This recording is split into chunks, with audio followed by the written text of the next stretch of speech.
streaming thing, but welcome back. I'm your co-host Dan Blewett, and I'm joined here remotely by Bobby Stevens. Are you the second or the third? I know your dad's name, Bob, too, right? I'm a junior. I think that's number 2, right? Robert Stevens Jr. Yes. Real. How's the weather?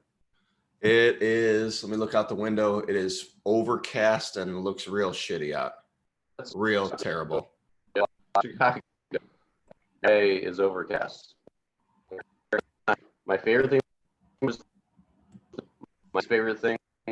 there, as far as it was literally every Friday. I mean, it's just always, and I just run, and it's near out here. So I'm really happy. My audio's not great. A little Wi-Fi issue here, Robert.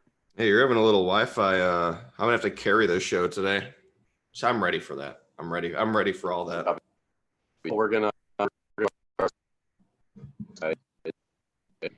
Who's to say? Today, number one, if you're on Twitter, good morning. So comment. We're gonna talk a bunch about college baseball in the news. I don't know if it's getting through to you or not, and we're also going to talk a little bit about former coaches and workouts that we've been, and sure of difficult workouts and what they do for young athletes in conversation. But first, can you hear me? You're choppy, so I'm just going to assume what you say, and I'm going to answer that. Dang. Okay. Well, you start us off with college baseball. Baseball. Well, we got a couple things in college baseball, ladies and gentlemen. I'm going to touch on the first thing that hits home a little bit for me. So there's a few programs that have come out.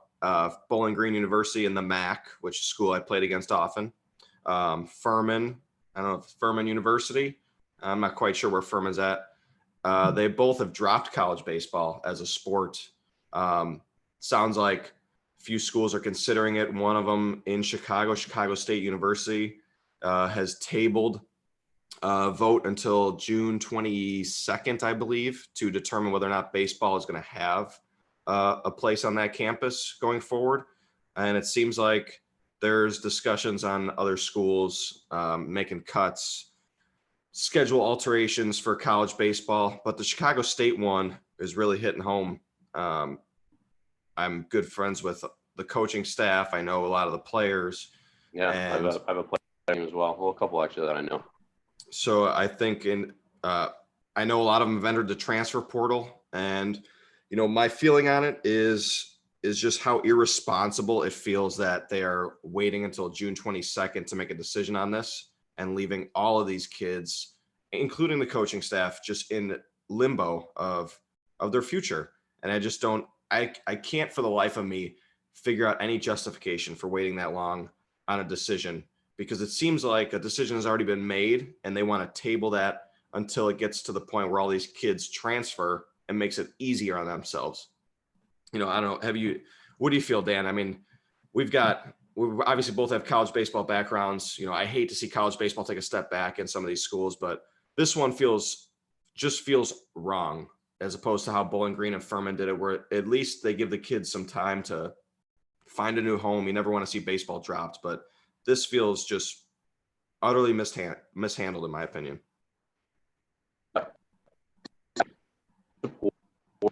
Decisions.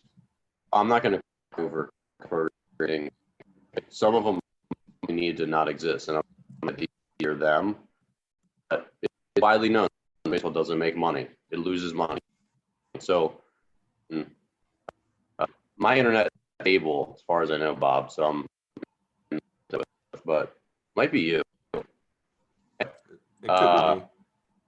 possible, but like minor league baseball, it's like they're playing. I have any sense for the baseball versus to cut it. And again, I think the point here is eating a month for kids, it just over. Like you said, find another place to. So yeah, they need a decision as soon as possible, which they're not going to do. Yeah. kind of where I fall on that issue now. As far as other issues in college baseball, there is a proposal from the Power Conference coaches, and this was I was reading from Ken on college base or D1 base.com. He's a good source for college. So interested, they're proposing that the season begin what the season would start March 18th, and championship, the College World Series would run in July, so 20th through 25th. Which, Bobby, if you can hear me, I can barely hear you, but I think that's a good move, honestly, for college baseball. I think it makes a ton of sense to start playing games, at least in somewhat of warmer weather to start. I think from a cost benefit, it makes a ton of sense to have schools start in March, where they don't have to travel for that first 6-week period. They can still do a trip. They can still do, some kind of spring break trip, but they don't have to travel for those other weekends.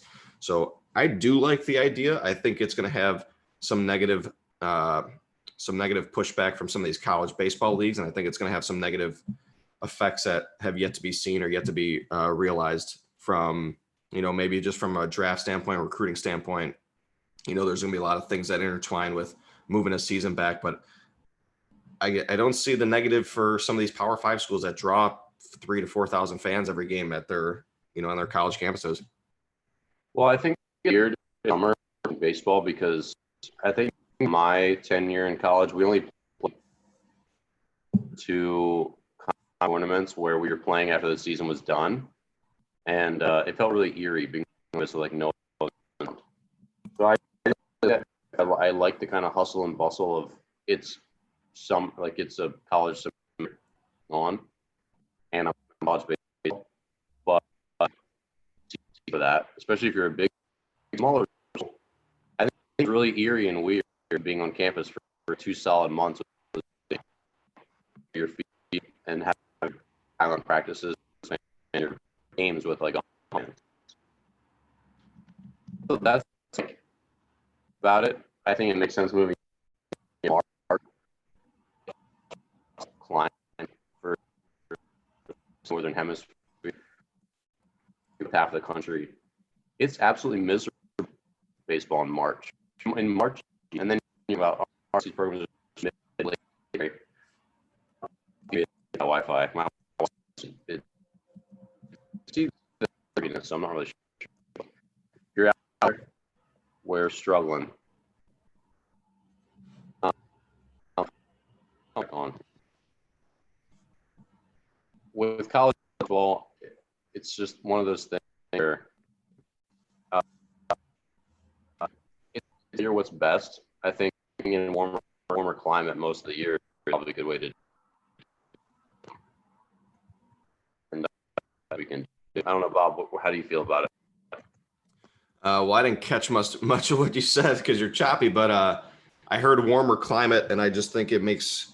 I think it makes a ton of sense to at least try and get fans to all baseball. I mean, I think you should open up alcohol to some of these college baseball games for alcohol sales to get some of the college kids interested, or tailgating at least. I just don't know. College baseball is a non-revenue producing sport. Like I caught a little bit of what you said there.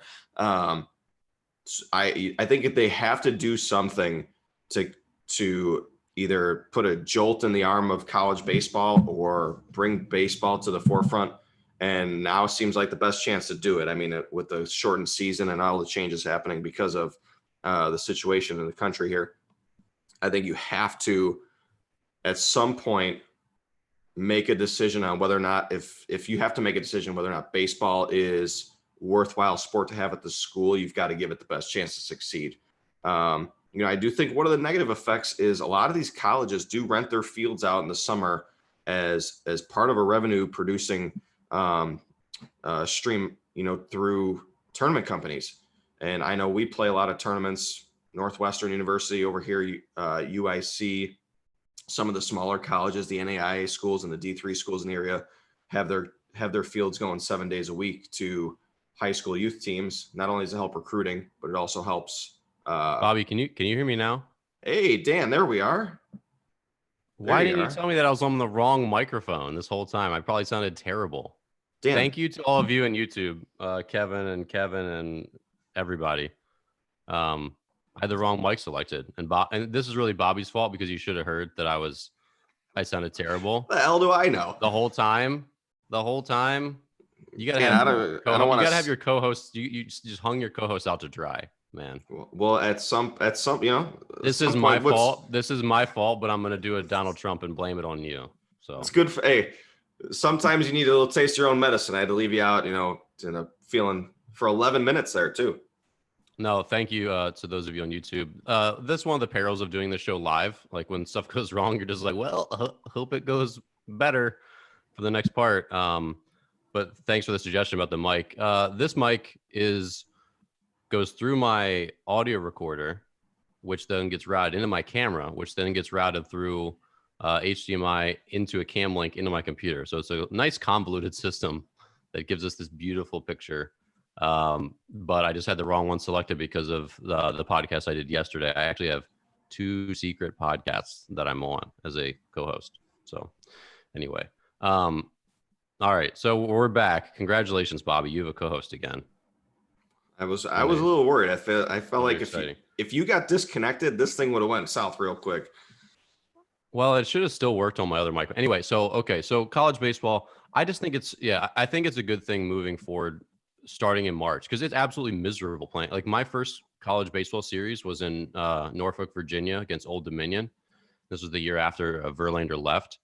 So we played, I think my first game was 14 innings. We went extras. Oof. And it was snowing. And it was like, I hate baseball. Is this what baseball is? I hate this. Like it was just miserable. It was like 4.5 hours shivering on the dugout. And I don't think that's a good, like half the season is like that if you're in the mid-Atlantic or more north. All these schools up there have to travel so much and spend so much money to go south to play where they're not, it's just not absolutely miserable. I mean, even now it's still 60 some days, which is warm enough, but it's like bone chilling when you're sitting out there in the bleachers. Parents, you all know this. It's like 60 degrees. You're like, oh, it's great out. And you sit in the stands. And then by the 5th inning, the sun goes down and you're like, yeah, this was a trap. So, we're always looking, right? We're always looking for a way to level the playing field between the Arizona states of the world that are in nice weather with the unbelievable campus, with all the recruiting and glitz and glamour, and the northern Illinois of the world that are in the cornfields of the northern part of Illinois and DeKalb, the northern Illinois of the world, the doldrums. And I think this helps. I mean, if you put it like I was talking about Chicago State earlier, like Chicago State for everything that might be dysfunctional about the school right now has a beautiful baseball field. I mean, all turf, brand new, $3 million field, less than 5 years old. That field doesn't get utilized for home games. They must play 10 home games, 12 home games a year out of 56 game schedule on a $3 million field. Now, it's not a good no, it's not a good ratio cost per game. But if you're trying to recruit at that school, and we're both very good friends with the recruiting coordinator, Dave Harden. Shout out to Dave. I'm good friends with Dave sometimes, and I'm okay friends with Dave other times. Depends if he wants to text me back within 4 days or not. So, Dave, if you're listening, call Dave out. Your friendship, it needs to be better. Text people back within a week. If you're Dave, or if you're the recruiting coordinator there, and you're trying to recruit a kid, and you're showing him Chicago State's field, and they're like, this is a really nice facility for you to play college baseball at. And then the kid looks at the schedule and he's like, well, we only play 3 home series all year. And then we're on the road, and on the road might be another selling point, right? They're in the WAC. They travel to a lot of nice places, but you can't even take advantage of your home facilities if you're north of, I don't know, Memphis. Like you don't get a chance to take advantage of everything you got. So I think pushing the season back makes a ton of sense from a lot of standpoints, and it's beneficial. I mean, it's really evening the playing field a little bit for the northern schools, which is solid. I mean, that's, as two guys who played baseball in cold weather states, I like to see the playing field leveled slightly for some of these schools to give them a fighting chance.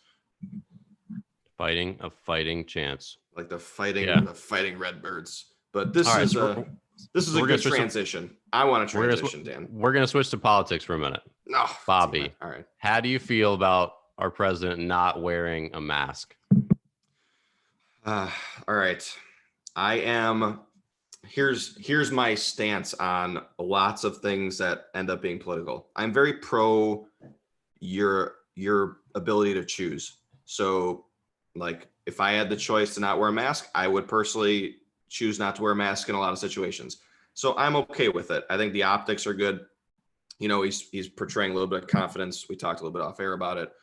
I'm okay with it. I understand the people that want to wear masks. And if you want to wear a mask and you feel like it's something that you need to do personally, I'm all for it. But I'm very pro your ability to choose how you'd want to proceed in this current environment that we live in. Going in on that, when do you feel like it shouldn't be your right to choose when you could legitimately harm a lot of other people? So, I mean, like say you want to wear a blindfold while driving a car. Is that your right to choose? Well, yeah. No, I don't know. All right. So you believe there's a point, obviously, like when it shouldn't be your right to choose. Like, it should be for the good and the good of the Commonwealth to not wear a blindfold. That's not your choice that you should be allowed to make. I think a better example is, so in Illinois, if you go inside to a store, I have not gone into a store yet that says that's not requiring a mask. So everybody's requiring a mask, and okay, like private business, if they ask you to wear a mask when you go inside, similar to no shirt, no shoes, no service type deal, then okay, like I can choose not to go to that store. Like I can choose not to eat at the local burger place. Yeah, of course. But I think if there was a situation in Illinois, push it back a month and they're like, okay, masks are now optional, I would choose not to wear a mask. I understand why some people might wear a mask, but if they're not making it mandatory by the government, which I'm totally against government, putting the, I'm totally against more red tape from the government in any aspect. But if it's optional, then I think it should, then I'm okay with people deciding to wear a mask. Now, if it's mandatory, then I'm going to wear a mask. Well, that's the definition of optional. You can't be upset if it's optional. Well, that's not. So there's one place in Chicago. It's a fast food. It's a Greek restaurant where masks are not mandatory. And this happened to me last, I don't know, Wednesday. I went in there. I ordered food. I didn't have a mask on. The guy working didn't have a mask on. The workers had no masks on. And there's a woman in there who has a mask on, who I'm probably 20 feet away from. And she's making it a point to talk very loudly to the guy working about how she wishes people would just wear masks all the time and how ignorant it is not to wear a mask, to a guy who's not wearing a mask. And her opinion, like, I wanted to say something and I didn't, because wait, she was wearing a mask or was not? She was wearing a mask, but nobody else in the place was. And we were all at least 10 feet from this woman minimum. And also the guys working were behind a plastic, plexiglass. But she was spouting out her opinion on, which is fine. You can have your opinion that people should wear masks, but she chose to come into an establishment that wasn't requiring masks. So at that point, I wanted to say something. I didn't say anything. I just went about, I ordered my food. I left. I didn't actually hang around inside and wait for my food. I waited outside. But she was making a point. I talk very loudly, so obviously I could hear, and everybody else could hear her opinion that we should all be wearing masks. Yeah, I agree with you. She didn't have to venture into that store. That's fair. Right. That's my stance. I mean, so the first time I walked to the grocery store, this was many weeks ago now, and I didn't own a mask at that point. And I got turned away. They said, you can't come in without a mask. I'm like, oh, when did that become a thing? Like, is there like some sort of like radio tower that was going to tell me that? Like, how was I supposed to know? But anyway, I was irritated because I walked for 10 minutes and then had to walk home with nothing. But at the same time, I was like, you know what? It's for the good of other people, not just myself. And so I like couldn't be really disgruntled about it. So whatever. And that's still how I feel about it. Like, I don't think it's that big of a deal. I don't wear a mask when I walk out of my apartment and go in my elevator. When I'm outside, I don't. When I run, I don't. If I go in a restaurant or somewhere I have to, I do. And even when they lift that, I probably will to the grocery store for a while, just because why not? Because I'd rather not pick it up. It's not that big a deal. Obviously the guy at Costco was wrong. You still that fat dude who was real pissed and like tried to shame this guy on Costco. He ended up just going viral for the wrong reasons. Right. Just Costco, insane. it's Costco's policy. Like, it's Costco's policy. Like, deal with it. So Just put the mask on. Like you said, it's no shoes, no shirt, no service. It's fine. right. And if that's the store policy, like if the store starts saying you have to wear parkas Which they when you have come been in for many months. It's been well known that at Costco you have to wear a mask. Well right. known. But they tell you can't wear. You go to some nightclubs in Chicago. Wait, are you arguing against this now? This was just your point a minute ago. That if it's the store policy, then are you arguing against your own point? I'm confused. No. I'm agreeing. I'm furthering my point. Okay. Like there's bars in Chicago. Back to Trump. Yeah. Okay. There's bars in Chicago like you can't wear ripped jeans, and I understand. So if you wear ripped jeans and you try and go there, it's like, hey, that's the policy. Like, it might be style, it might be whatever, but they don't let you wear ripped jeans. That's just tough. Okay. Fair. Like, that's fine. So back to Trump, and I wanted to bring this up because I know you figured I'd be on the other side, but I did. So like, my parents are on the side of everything that Trump does is terrible, and I'm generally in that point because I think he's just the worst. But it's important to try to see other people through whatever objective lens you can. And so, having read some of Scott Adams's books, so if you're out there, Scott Adams is the Dilbert creator. He's very outspoken. I'm actually not super a fan of how Scott communicates. It comes off really that he just basically knows everything that's ever been possible to be known. Like, it gets he's slightly like, it's arrogant. like, dude, like, come on, dude. Yeah, come on, dude. You don't know. You're not right about everything. And of course, that's like kind of his platform. He like has a book that says how to fail at everything and still win bigly. But he's also just like getting kind of smug. But anyway, Agreed. Looking at how Trump operates, I understand why he's not been wearing a mask, because at this point in this whole thing, it's like he's trying to project confidence and he's trying to project that this isn't as bad as it is, even though he's clearly bungled and shown his incompetence, which I know you don't agree with that, but a lot of people do. Seems to be more objectively true than ever. But anyway, he's not wearing a mask because if he's wearing a mask, he's saying, I'm afraid too. I'm the leader of this country and I'm also afraid. And as a leader, he's trying to say, I'm not afraid. Like, I'm going to be okay and you could be okay too. And I think that messaging, I think there's a place for that, even though I think he needs to be, he's in an at-risk group. He's obese. He's not morbidly obese, but he's certainly obese just by all measures of it. And he's 74 years old. Like, if he gets it, he could die for sure. Yeah, he's so an older guy. I'm sure he understands that, but and others understand that. And of course, the other side of it is that he's saying when he's not wearing a mask, that's okay to not wear masks, which is probably not the right messaging for a lot of people. But again, that's just seeing the two sides of it. I don't really have an opinion. I want to talk about this because even though I deplore Trump, I see what he's doing, and that's I'm for sure that's the reason that he's doing it. Like, he's trying to say, hey, I'm confident. I think this is going to be okay. I'm not going to get sick. And I think that's a reasonable thing from leaders. Like, leaders have to stick their head out of the trenches when things are really bad and say, like, we're going to get through this. You know what I mean? So I think that's a little bit about what he's doing, not wearing a mask. Would you agree with that? Yeah, I think you're on the right track with it's optics. I mean, he may have different motives. Obviously, we don't know like what he's thinking or why he's doing anything essentially, but he's all sorts of motives. Yeah, all sorts of motives. Yeah, maybe whatever. Maybe right. he's doing this he's gonna have a financial windfall from this somehow. So yeah, it's always shady motives. It's gotten to the point where it's like everything, like if he does something, if he cures cancer, they're gonna say like, why the hell would you cure cancer type deal? Like, everything's an opposition narrative to him, which is whatever. I think it looks good. I told you before, I really haven't been. I've been disconnected from the news for a couple of days, like what's happening, and I haven't seen any of the press conferences. So I've been a lot less engaged as well. I don't want to listen. I'm pretty you over know, it. Yeah, at this I'm point. more into like what's happening locally because Illinois is like a dumpster fire of politics currently. We talked about it where the governor's got us on like straight lockdown, and he's going to Wisconsin, he's going to Florida. Like, you don't know what the hell's going on in Illinois. It's a terrible state currently. Well, it's got terrible weather, so everyone's angry all the time. We're just a disgruntled group of individuals that collectively are hating one person right now. And I'm all for that hate. I'm all for that hate.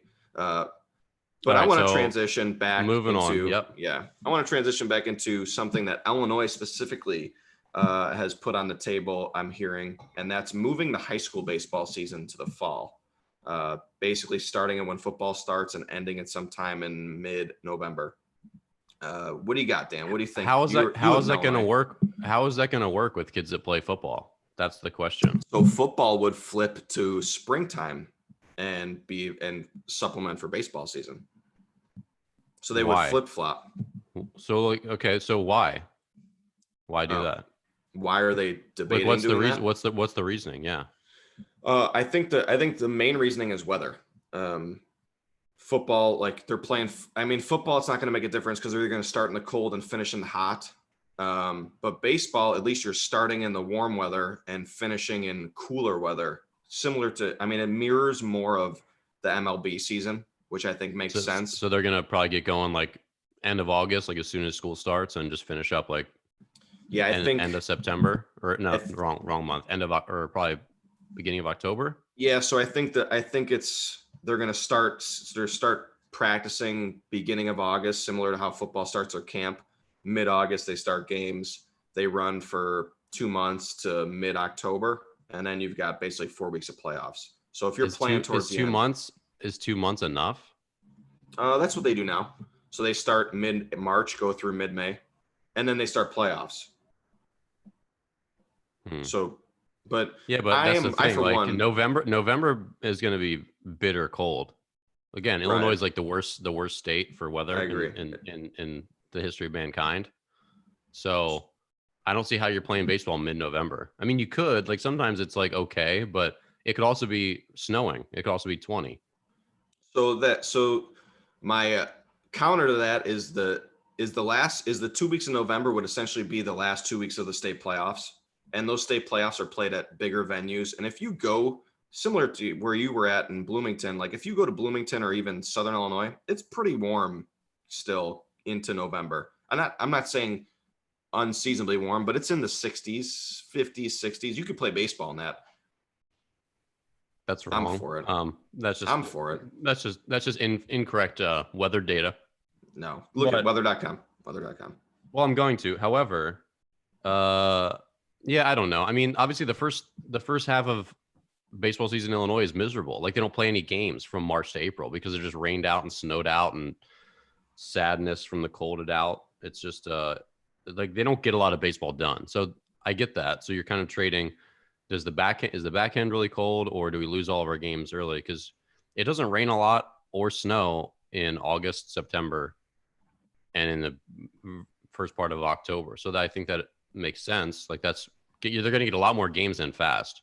Yeah. If they do that, which is obviously a good thing. But then you also just get to the point where what happens if like November 1st, state playoff round A goes and it snows and then it snows again because Illinois is really stupid. And then it snows again. It's like, well, we just bang the championship. Like you could definitely get to the point where it snows a lot. And now it's 20 degrees. Then it snows a little more. Then it's 15 degrees. And it's like, we just can't get this done. Like it's time to call it quits. I feel like that could be problematic. Yeah, I mean, there's no good way to do it unless they move it to the summer. But I think to have it mirror like MLB playoffs and the same time. Well, then what do they do in the spring then? Just twiddle their thumbs? So go to school like a normie, like a narp? Well, that's where I think it benefits somebody like myself, where we run the travel programs, because now we can adjust. You just want to enrich yourself, yes. Just like the president. Yes, sir. But the Bobby Stevens hotels will be packed with diplomats in March. So my vision of how it works. Also, we gotta stop. what's this like Backstreet Boys look that you have going on? You're like lounging with your white t-shirt and you got like Hey. product in your hair. It's a little early for all that. No product. This North Central. Go Cards. Okay. All right. This I just woke up like this. This is how I do it. I think so for travel programs, and I assume most for high school training, like we start November 1. We go November, December, January, February, and then we lose the kids March 1. We lose them for their 3 months, then we get them back June 1st. So to eliminate that, we could, I think it makes a lot of sense because we could start January 1st. We could run all the way through July with the travel programs, and then the kids can play through Halloween and have that time off, like that set time off. Because when the way it's currently constructed, kids don't really have a set rest period if you're playing fall ball, and fall ball's pretty important for kids that want to get recruited at a younger age. So I think it makes a lot of sense to have them basically playing January through October, taking November, December off, and then starting back up from a training standpoint, from a rest standpoint. I do like how that schedule would shape up. And I think it lends itself to a lot more recruiting. Honestly, like it's going to make high school baseball at their high schools very relevant for recruiting, which currently it's not relevant at all. I mean, there's kids that essentially who's that handsome devil on the screen you tweeted to my photo? You look like a carrot. You look literally like a carrot. You're the most orange. Hey. I mean, that's like the screen plus the camera or the phone screen. But maybe I was talking about you, Dan. You look like a carrot human. All right, sorry, I wasn't listening to anything you said. Carry on. I was typing out a tweet. I said I think it makes total sense from like if you want to make high school baseball relevant, which it's not. Like it's currently not relevant. How do you just? Okay, that's a good point. That's a good point. If it's in the fall, all these coaches can come out and watch them, right? Instead of having their inter squads. Yeah, so it takes the place of travel fall ball, which is an absolute. It's the worst. It's a terrible thing. Don't ever play baseball in the fall. It's the worst. So I disagree. Like I love baseball. I personally love baseball in the fall. I hate organizing it because it's a shitstorm. It's just not like you have half the kids because some play football. You have half the venues, it's a mishmash of baseball. But ideally, the weather's really nice in September and beginning of October to play baseball. So I'm all for moving baseball to the fall. I think it lines up. I think it makes high school baseball more relevant from a recruiting standpoint. I think it makes training a lot easier because it gives you a set schedule with set break time, November, December, for kids to just rest their arms, get some downtime.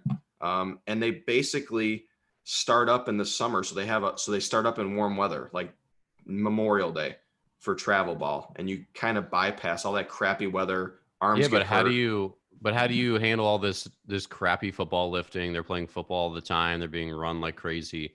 And then they just hit baseball season and they have like none of that gap. Right now they have a couple month gap where they're away from the psychotic football coaches who obviously there's some great football coaches, but if you're a football coach out there, you might be are very likely to be one of the ones who does a terrible job with your lifting program and refuses to let anyone else help you and refuses to let kids do anything that's specific to other sports. It's just like power cleans and squats and that whole 1980s football thing.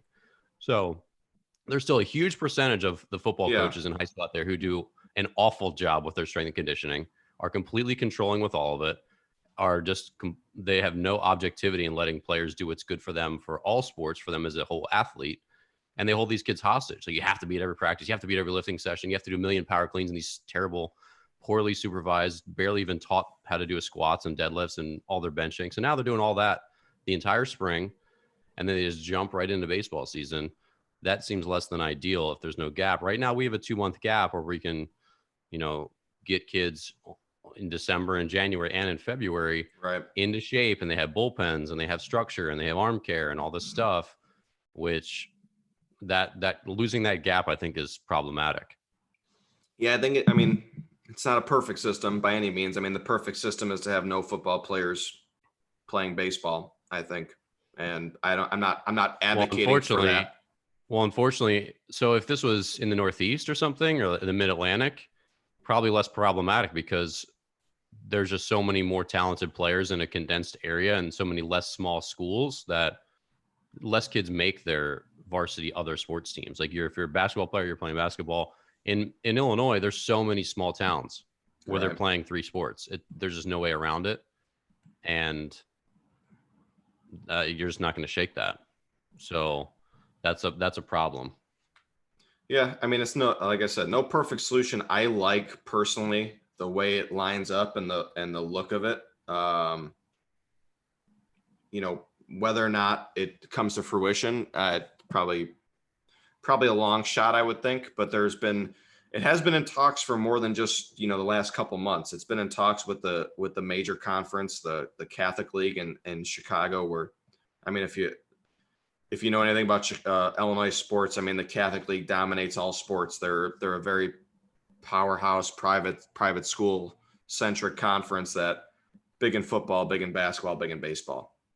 So if they make a move, then I think everybody else in Illinois will follow suit, because there have been talks that they're going to branch off from the IHSA, the Illinois High School Sports Association, and just do their own thing.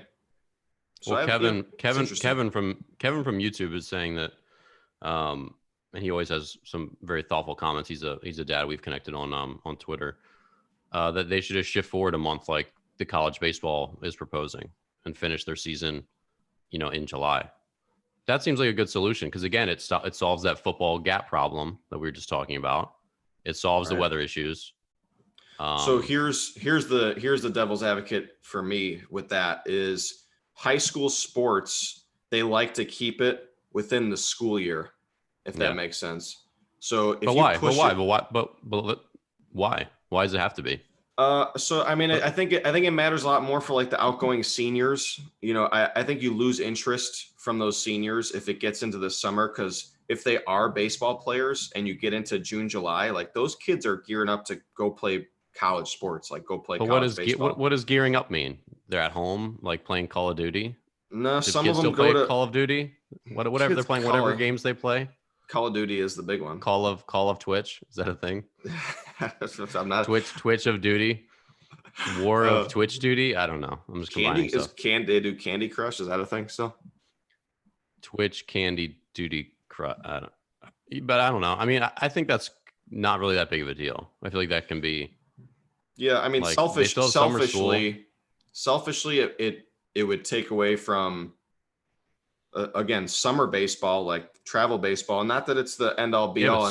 Screw summer baseball. But we need a break. We need the tournament companies to go out of business. So that's what we need. But here's the thing, you can make your own schedule. You can make your own schedule. Yeah, but here's the thing, though, is most recruiting is done. I think you hurt high school baseball if you push it into July, because then I think you're making kids choose between club baseball and high school baseball, just based purely on recruiting. Because I don't think college coaches, because these tournament companies, this is specific to Illinois, what I'm talking about. I think the college coaches, they're going to go to the tournaments over the high school games. In my opinion, I think it depends on their geography. I think if anything, if your school's done, I mean, a lot of colleges are done for second week of May. If they don't make the conference tournament, they're done. So now high school baseball is still playing for 5 more weeks.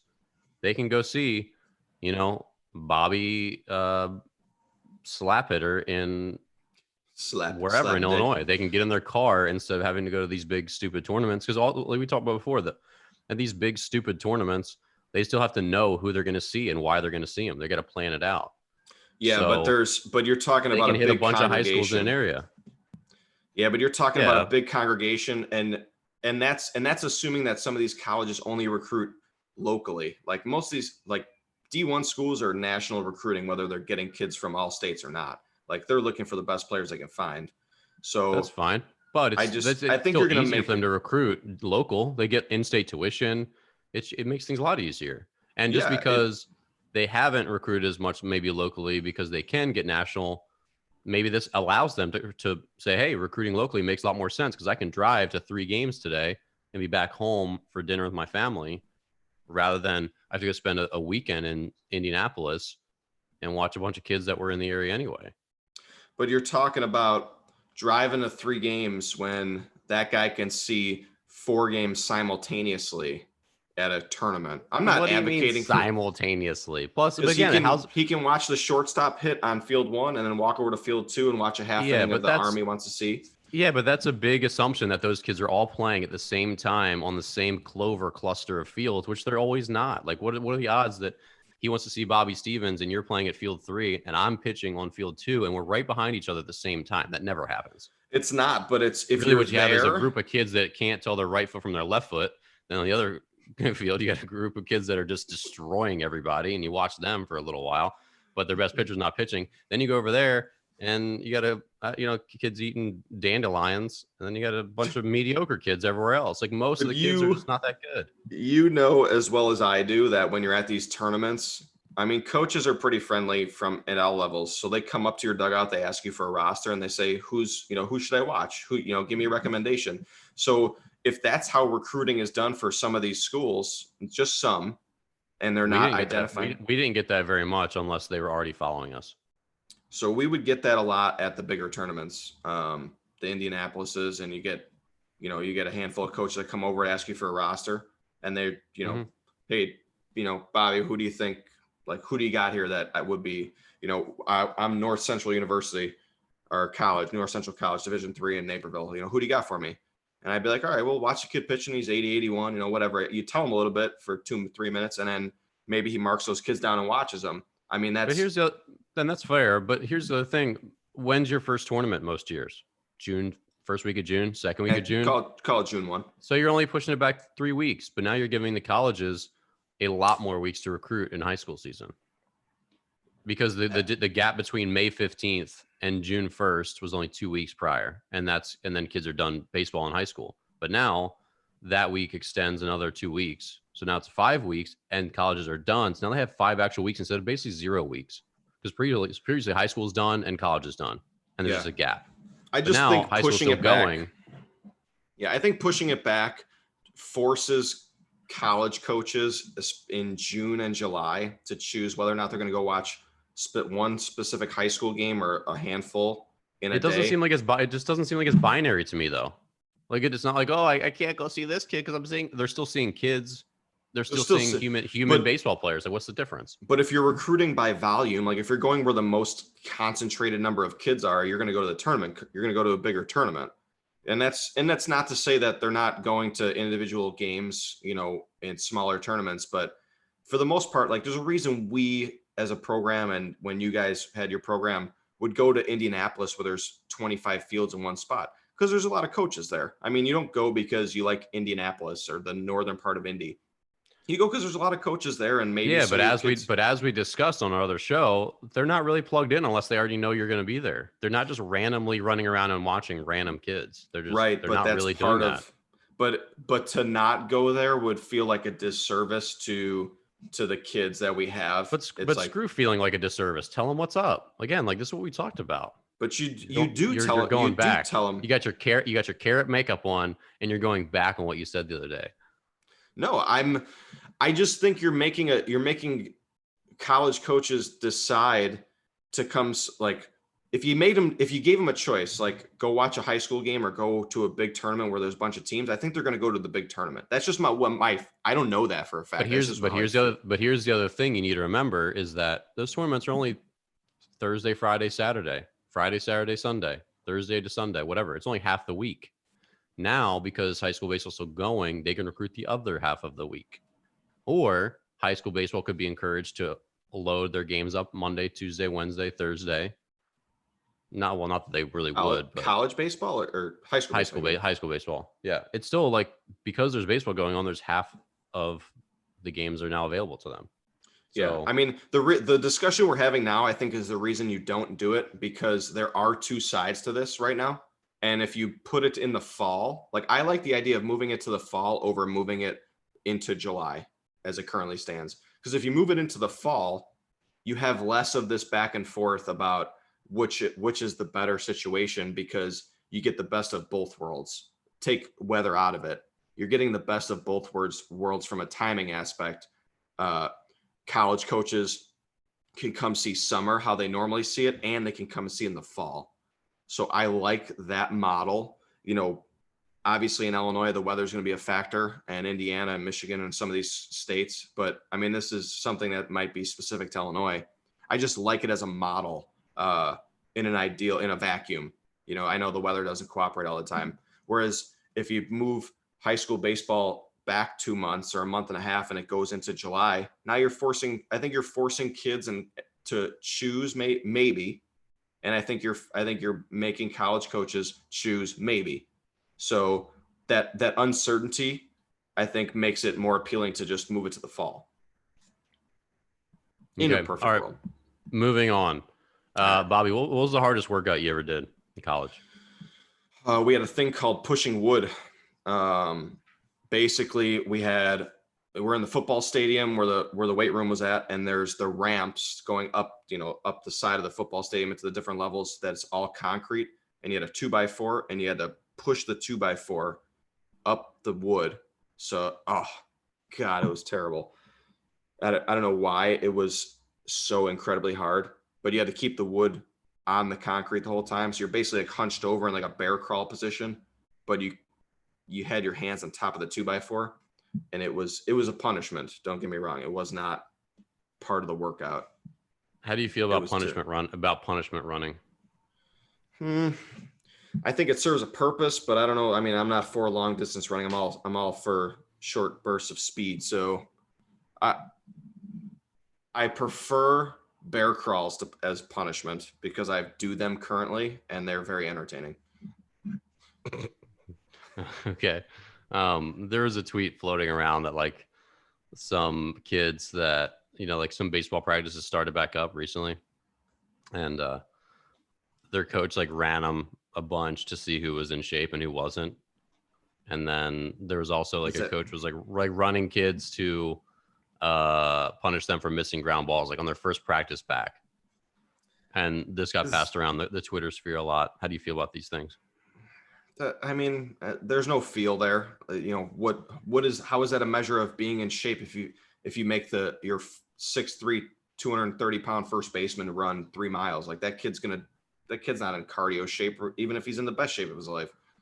Like it's not a good indicator of in shape. Long distance running, it's a totally different form of exercise. I'm against it. Make that kid bear crawl around the football field. Well, what if bear crawls aren't on your program that your coach gave you? Like, why is bear crawl okay, but running's not? They're just both exercises. Because bear crawl is punishment. Like somebody tells you to bear crawl, you're like, so you're for punishment exercise, but just not running specifically. Like, yeah, I don't like long distance running. I'm anti long distance running. But I'm asking you in theory: is punishment in today's society, is punishment running a okay thing or not okay thing, or does it depend on the context? I think it depends. I mean, there's got to be some punishment, right? Like kid can't be screwing around half the practice and just get away with it. Like there's got to be some kind of punishment, whether it's running or bear crawls, or I don't know, they have to leave practice. I mean, how do you punish a kid nowadays? Like these kids are almost impermeable to being punished. Like that don't care attitude. Yeah, so obviously in college, and it was probably the same for you as it was for me, we had a summer workout, and you're expected to do it. Yeah. In my first couple of years, especially, it was pretty rudimentary because it came from the head coach, not our strength coach. So it was like run 3 miles and do push-ups and sit-ups every other day, which I actually did it as an incoming scared freshman, like whatever. And so we had a timed run to see who did, who was in shape, like who came back serious, like ready to go, which I think is reasonable. I don't think it's the end of the world. Now, if in this coronavirus thing, I don't think you should be spending your time in your first practices back punishment running them for missing ground balls. I think that's absurd. That's absurd. Crazy. They haven't seen a ground ball, except off their like kitchen counter, like they're bouncing tennis balls to each other in their house.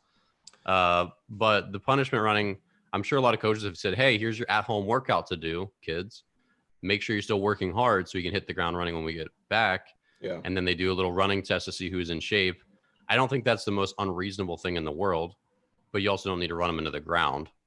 I think kids need some way of saying, I'm accountable to my group and I'm expected to be in shape, and there's always consequences for things. Like in the real world, boss says, hey, we got a huge presentation on Monday. Make sure everyone's prepared, and you show up unprepared, you get fired if you do a terrible job, right? And yet in running, I think there's this movement to say like, you should never be punishment running kids. We can punishment run kids once in a while. Like live up to the standards. Like, hey, I asked you to do this workout at home and you didn't do it, so the team's going to be punished. I don't think that's the end of the world. Now, again, if you're running up them for 90 minutes or doing some insane thing to them, sure, that's overboard. But like I've been punishment run and didn't make me go home and cry about it. And I don't think my parents would have cared either. And it just needs to fit the crime. Like, but again, these kids shouldn't be dropping down and puking and being like dying. And again, like you said, there is a difference between body types. You know, like I don't think you can punish everyone the same for, like you said, a big boned kid who just physically is not going to be able to run as fast as someone's small and scrawny and weak like you. You know, you got to have some feel as a coach. Like some of those things where it's like, hey, everyone's got to make this time. And if no one if even one guy doesn't make it, the whole team's got to do it again. It's like, well, 6'4", 250-pound first baseman's just not going to make it, coach. And yet you keep running us. Like, that's ridiculous. Like, have some feel. Exactly. But I mean, is it there's some outrage? Is it the outrage because they're being punished, or is the outrage the punishment makes no sense? You know, I'm all for punishing kids, like, but the kid that misses, okay, so the kid that misses the ground balls and you make him run, like, are you punishing him because he didn't glove it, or are you punishing him because he olayed it? Like, yeah, I'm not into that so much. Yeah, for me, I would punishment run kids on my team when they made mental errors in practice where they're not paying attention. Yeah, I'm all for that. I had a kid 3 times in a row. I told him I just told him to hustle through whatever he was doing. And then finally I'm like, dude, do you want to be here? Like, give me 2 laps. Like if you don't want to hustle on the field, then hustle around the field. Yeah. That still has its place, I think. But 100%. I feel like that's half the reason. But no, not for missing a ground ball where he's trying hard. Like errors happen. Like we get that. Okay, but that's the context, right? Like, yeah, if the kid misses the ground ball, like, okay, take another one. But if he's getting out of the way of the ground ball, when you're like, look, I don't care if you miss it, you stay in front of the ball. Like you knock it down like that. We do that a lot more with little guys, you know, to get the fear out of them. And that one's a little shakier, I think, because I think that's not necessarily addressing maybe the core problem, which is that they are scared of the ball. And I don't know that running him and embarrassing him further in front of everyone else is going to change that. So it might just need to be like, look, you got to show up earlier, or you got to stay later, and we got to work this problem out. That one I think is that one's iffier. Here's my solution. I was a kid that got out of the way of ground balls, even when I was in high school, because I never took ground balls. I was an outfielder my whole life. Okay. And then in high school, my coach hit his fungos, and I had a great coach. So John, if you're listening, I mean, he did an awesome job, but John hit terrifying fungos that skidded off the gym floor. And I was just not prepared for that. I was like, oh God, please don't. Like I might want to have kids someday. It was terrifying.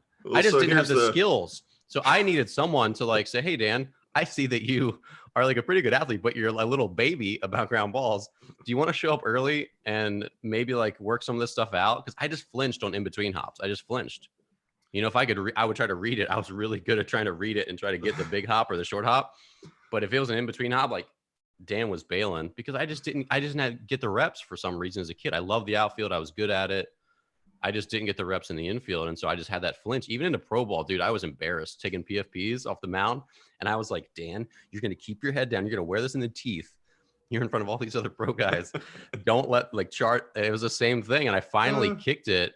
But when you're not an infielder, that can be a real thing. And embarrassing me wouldn't have made it better. Although maybe it would have, because I would have been like, keep your head down, you know. But that's just me. That's not everyone. The ground ball one, I always tell the kids, I'm like, look, if you get out of the way, I'm hitting it twice as hard. So yeah, but that's not good, dude. That's not good. That one, that's not. No, that's not. Dan. I was in that situation. That's not a good thing. That's the best, Dan. It's the best. That doesn't, because you've got to know that does not fix the problem. You just admit right now that does not fix anything. It's not mental. It's not when you like, again, I'm putting myself right back in that spot right now. I have like photographic memories of being on that gym floor. But you're a converted outfielder, right? So like if I'm hitting you ground balls, I need to understand like, okay, this kid's never played infield before. But for the kid who's like my starting shortstop, whatever. But you just said if you get out of the way, you're gonna hit him harder. Yeah, but that's how I coach infielders. That's how I coach like my infielders. You're not an infielder, Dan. You're an outfielder portraying himself as an infielder for your high school team. The other thing is, I wasn't portraying myself as anything. It was just the whole team was taking ground balls. Can't get out of it. Which makes no sense. Why does that make any sense? I think it makes sense. We're in a gym. You can't hit a fly ball. We're stuck indoors. Like, it's good fielding practice. Like, you field ground balls as an outfielder. I think it had its merits. Yeah, but you don't field ground balls. It was just one size fits all, and it was scary. Yeah, right. So that doesn't make any sense to me. Like, you field ground balls coming through it like one-handed. Like, that's a drill. You need to work on that kind of stuff. Yeah, sure. I'm not peppering you like you're the third, like you're.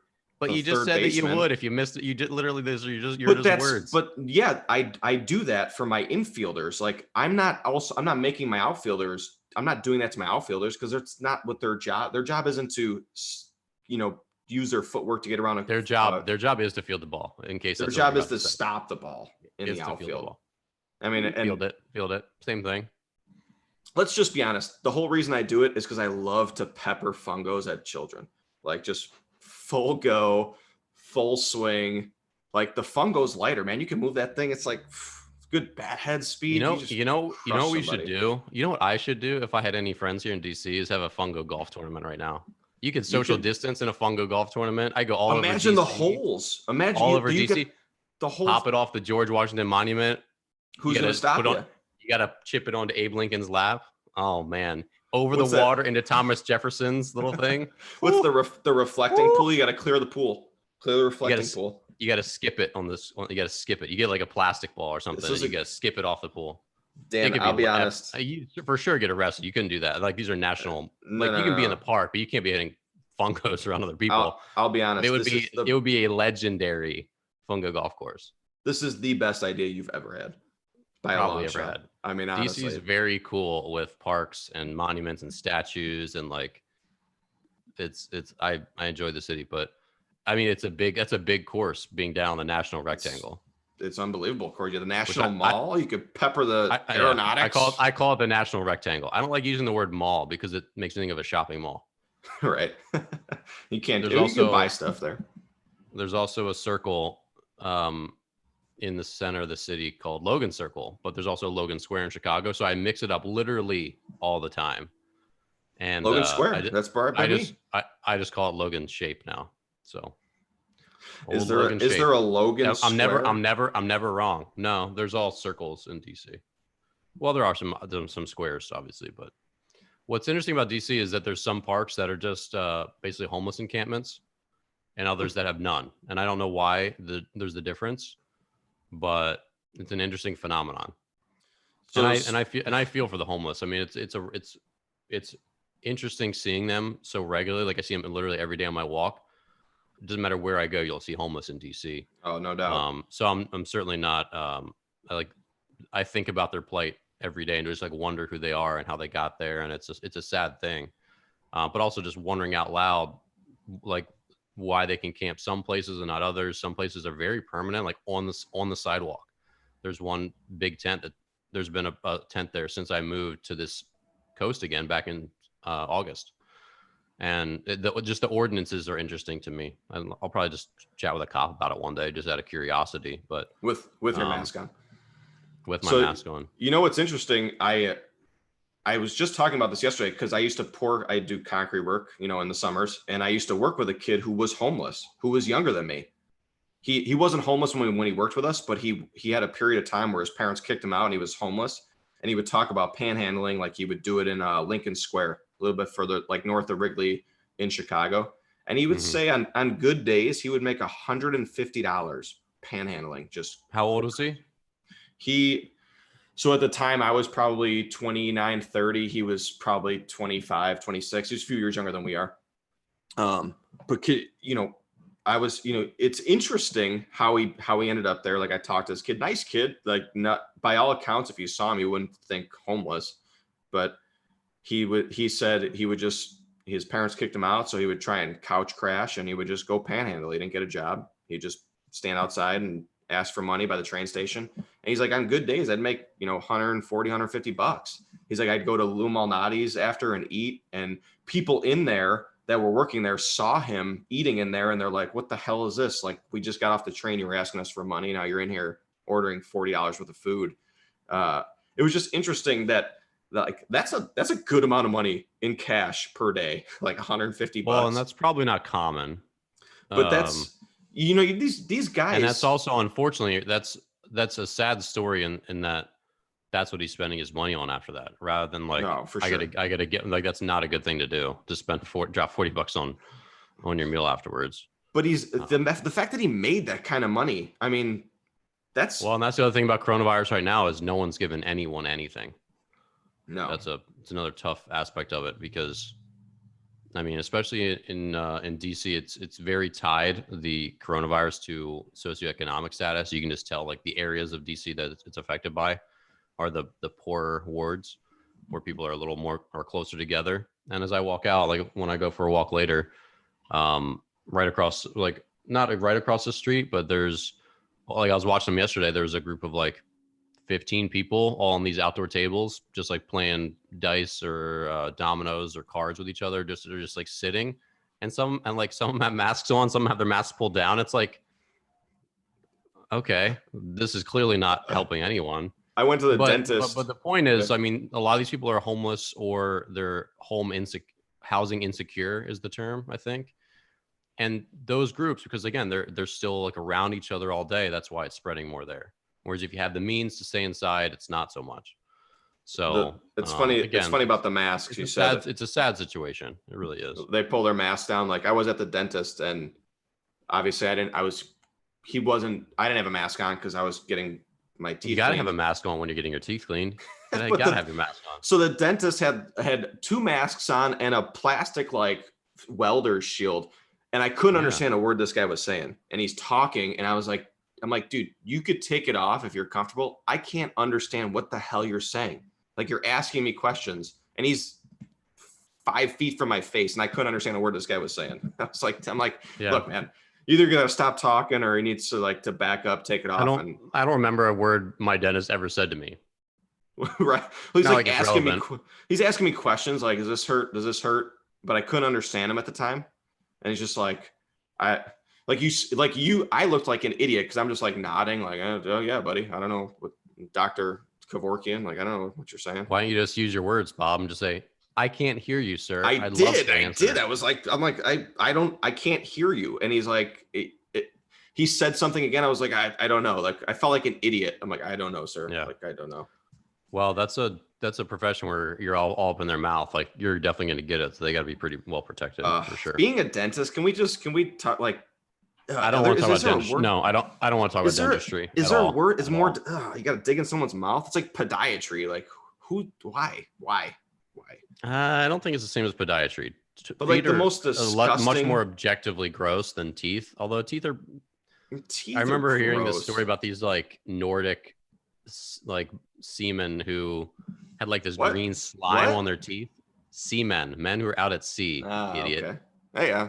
Like this green slime on their teeth, and that like underneath this slime they had like pearly whites, but it was just like this disgusting coating that they formed or something. I don't know. It's a strange anecdote. It's disgusting. My hardest workout in college was we worked hard a lot, like everyone does now, but there was this one time right before Thanksgiving where we did this like crazy like suicide ladder, like 1 touch, 3 touches, 5 touches, 7 touches. Yeah. Very little rest. And then as we started to go down, we got to 21 or something, then started coming down. So I'm like 20, then 18, then 16. It was a lot of like hard running. Obviously it doesn't become a sprint at that point, but when we did that, we expected to be done at 1. And I was by my like sophomore year, I was like leading the pack and all that stuff. I have like a good VO2 max. My dad was a champion runner that kind of runs in the family. So I could like run. I was never the fastest sprinter, and I was never like the first in a distance race, but I could like crush baseline to baselines. I could just cruise like 85% for a long, long time. Right. So I was like leading the pack and like getting my second win and like getting ready to finish. And I finish, and then he goes, "All right, 42 touches in like 6 minutes and 40 seconds or something like that." What? And I was like mentally, you're like giving your last bit because you're mentally done. And then he says that, and I was like, are you joking? I thought he was actually joking. Yeah. And he goes, terrible. No. And I was like, oh. And then we had to do like 42 touches or something. I hate but it was that. a good I'm it was gonna a good throw learning up. moment. Yeah, it wasn't great. And it was just like a jog for most people, but it was a good learning. And I know this is why I did it. It was a good learning experience because I thought I emptied my gas tank, Right. but I didn't. Like mentally, I had to like summon it again and like keep going. And so that stuff is, you look back on that, like helping you as an athlete, people really don't know their limits at all. Like they really, really don't. No, And you it's don't, not important to unless help you're put get in them that to explore that. situation, right? Mm-hmm. Yeah. I'm getting a text on the side here, Dan, and from my buddy Vince. Vince, what's up? And he says he's just laughing about my comment. I love peppering fungos at little children, and I just want to reiterate that for those out there. Like, if you have not hit fungos at kids, this is your opportunity to get out, hit some fungos. You know, get that swing back, get that high school swing back, and just hit some fungos at some kids. I would love to have a fungo meetup.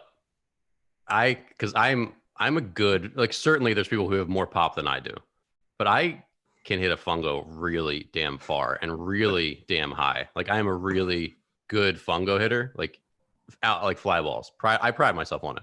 I can hit some pretty mean catcher pop ups too.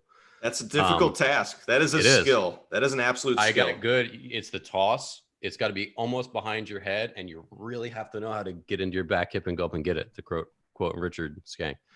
I can hit some scary catcher pop-ups and infield pop-ups, but I would love to just like get out there and just like, we have like a contest or something, like fungo skills challenge. We could be social distanced. You can easily keep 6 feet apart from each other.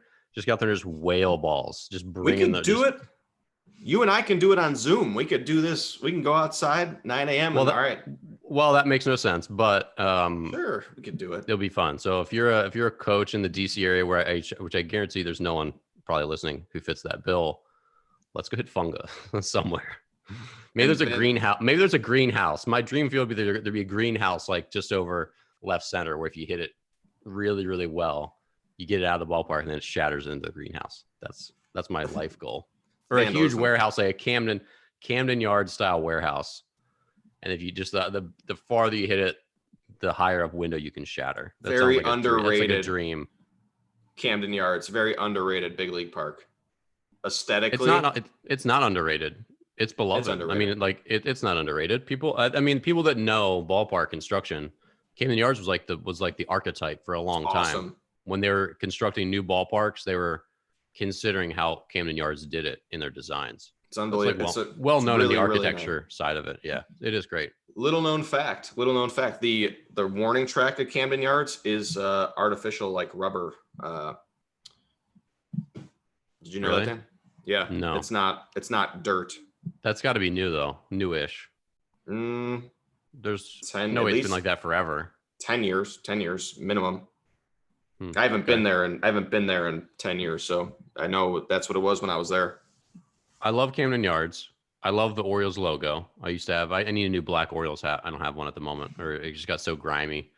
I love those two things. Everything else about the ball club I hate. They just did an abysmal job announcing the games. They were like one of the last ones to adopt 1080p when high def just came out. They were on like 720 for forever. And I'm like, why are we watching this trash? I'm like, I'm gonna go watch any other team in 1080, because back then 1080 was like, wow, this is amazing. Like how sharp this is. I think still like 720 for forever. I think they have good announcers though. I mean, I don't listen to Orioles games that often. Mike Bordick. I'm a big fan of Mike Bordick personally. That's now. I'm talking 5 years and beyond. Jim Palmer? Jim Palmer, one that was boring. I mean, obviously a great pitcher and insightful, but just so boring. And then his partner was like Buck Martinez, maybe, or Buck. Oh yeah. Maybe not Buck Martinez.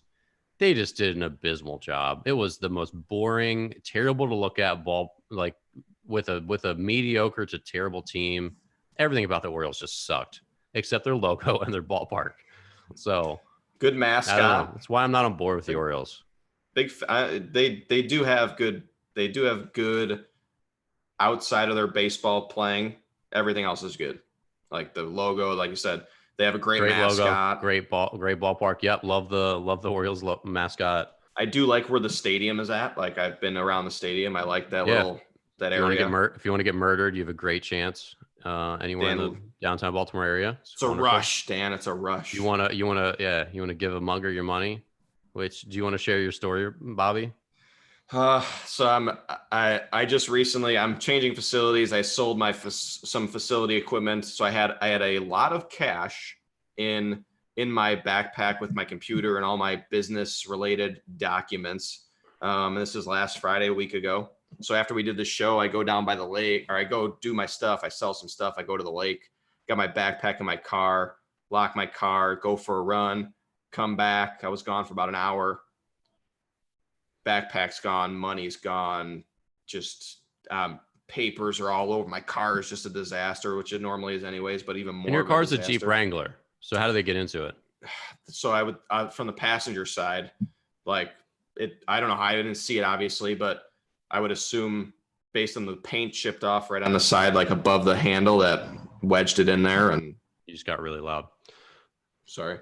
But yeah, so all my stuff, and honestly, like it was a good amount of money, a sizable amount of money. And money aside, like money comes and goes. The flash drive with all my business documents and like all the spreadsheets, I wanted to cry. I was like, no, not this flash drive, the $10 flash drive I had. So I'm currently in the process of redoing all these Excel spreadsheets, and I hate Excel. What did you learn from this, Robert? That I need to move out of Chicago.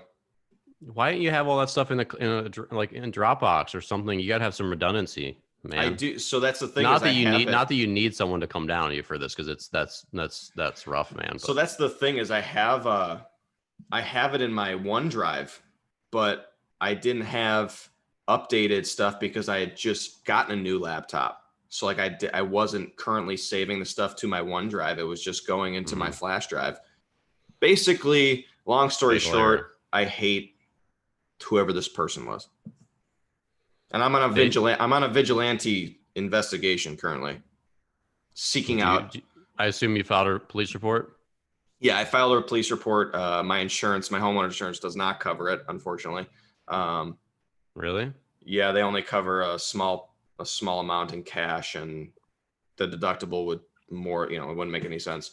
But I do have police officer friends that got me access to a few security cameras. So if that guy's listening, which he probably is, because this is probably the most popular podcast on Friday mornings, I'm coming. I'm this close. I'm sniffing them out.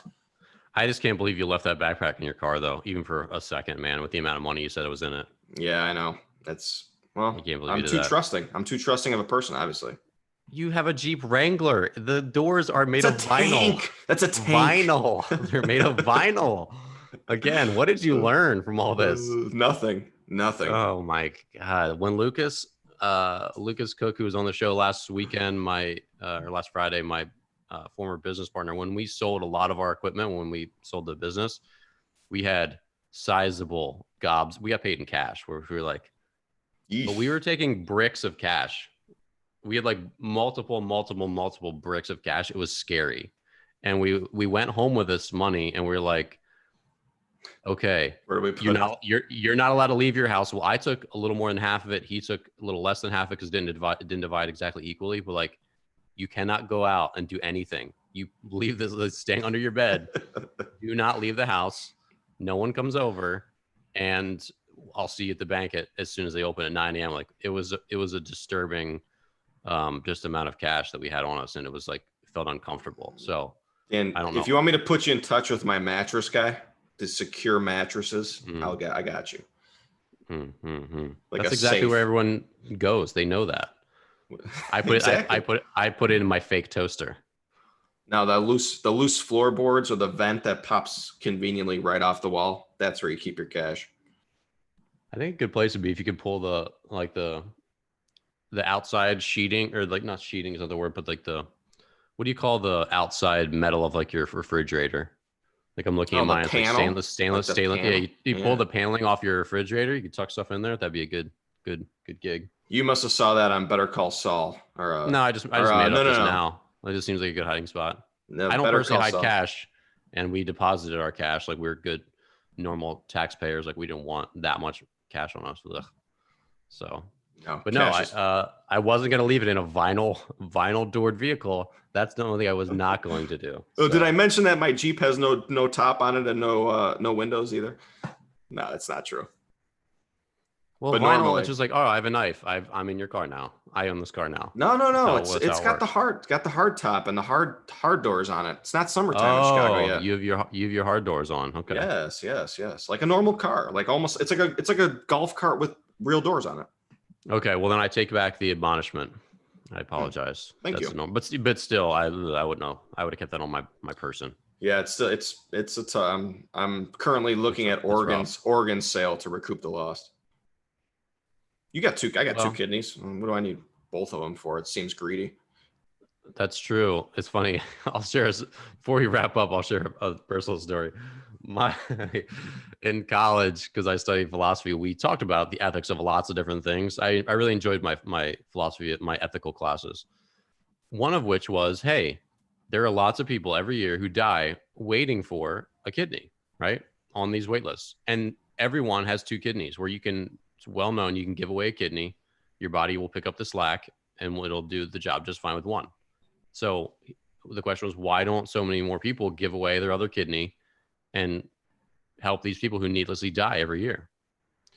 And it's a good question, because again, like there's people on the waiting list right now that can't get a kidney of their blood type, whatever, and they will pass away before they get one. That's sad. So my family was in Spain and visiting my sister who was teaching English in Spain, and my mom, who is a wonderful, wonderful woman and very kind and caring. She's talking about, I don't know, something about ethics. I don't know. She's talking about something about how, I think this is what it was. She was talking about how there was like someone died in the news, or there's maybe like a national, like a disaster kind of thing, like a plane crash or a famine or something. She was talking about how just it really upsets her and how she cares so much. And I said, Mom, you don't really care that much. You're just saying that you do because you don't actually do anything about it. I'm like, you can't care about everyone who dies around the planet. Like there's good people dying right now all over the planet, right? Little kids, women, children, men, good people, bad people. There's so many people dying. There's so many people suffering. You really can't say that you care about all of them. She's like, yes, I do. I'm like, no, you don't. Like, just be honest. Like, I know you care about lots of people, but you don't care about all these people suffering. You don't have the capacity to that. And it doesn't really matter when you say that you really care, or this really upsets you. It's essentially useless if you don't act on it, right? Like me saying how sad it is to see all these homeless people. I don't do anything for them currently. So when I say that it makes me feel sad, or that it upsets me, or that I care a lot about homeless, I don't care enough to act on it, right?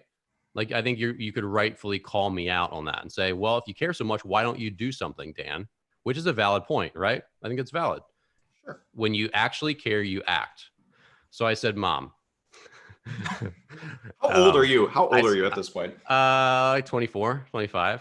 Okay. I said, Mom, if you care so much about stopping suffering, you have two kidneys, you should give away one of your kidneys. And I said, Mom, you'll save a life that doesn't have to otherwise go away.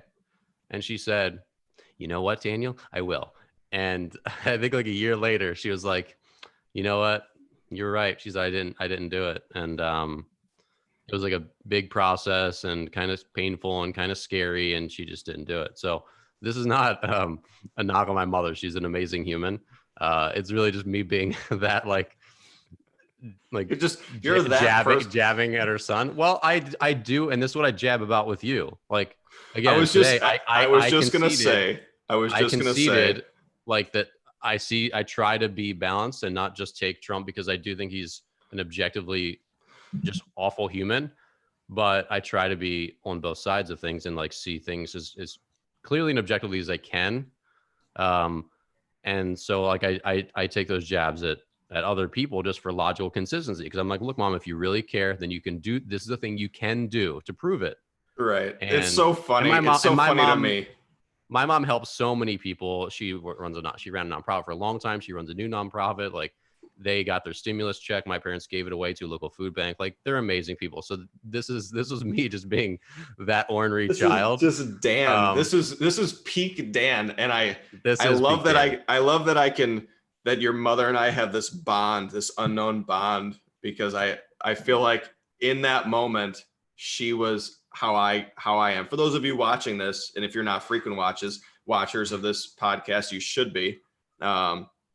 This is my role on the podcast. I am Dan's mother on this podcast right now. That's a specific. That's a very great. That's a great story for me. I really appreciate. I need to like connect with Facebook message your mother and be like, I understand what happened in Spain, and my sympathies. Well, I think I think sometimes we need to be pushed. Like, again, with me, like, I do think about the homeless in DC a lot, and it does affect me in some way. And I hope that in some period of time in the near future, I do something about it, because I do care. But there's obviously a lot of people that care a lot more than I do, because they actually do something about it. They help them, right? Yeah. So I think that's just important for everyone to remind themselves of. Like, if you're watching the news and you're like so affected by some of the coronavirus suffering, people out of work, people who are ill, people who need things, then donate, like, do something about it. I think we all need to still be pushed to do that stuff, myself included, all of us. Like, it's just a lesson for everyone that there's always something you can do. And a lot of times we just don't choose to. I think a good example of what's happening now is like restaurants. Like, people are, there's a very big push right now. Like, get takeout, support your local businesses. And I really think people are doing it. Like, I am. We order out, once or twice a week from different places in the neighborhood that we know the people, and you try and support your friends. And I mean, it's it might be unrealistic to order out every night or something like that, but I think people are taking a little bit more ownership than most, especially right now. Dan, you're smiling. I know you've got some smart ass thing to say to me right now, and No, this is weird. I forgot. So my mom just a group texted my family, and she said today that I don't think she's listening, but on 5/22, a day of paradox for Dan. On this day, he started baseball 2008, and he blew out his elbow 2012.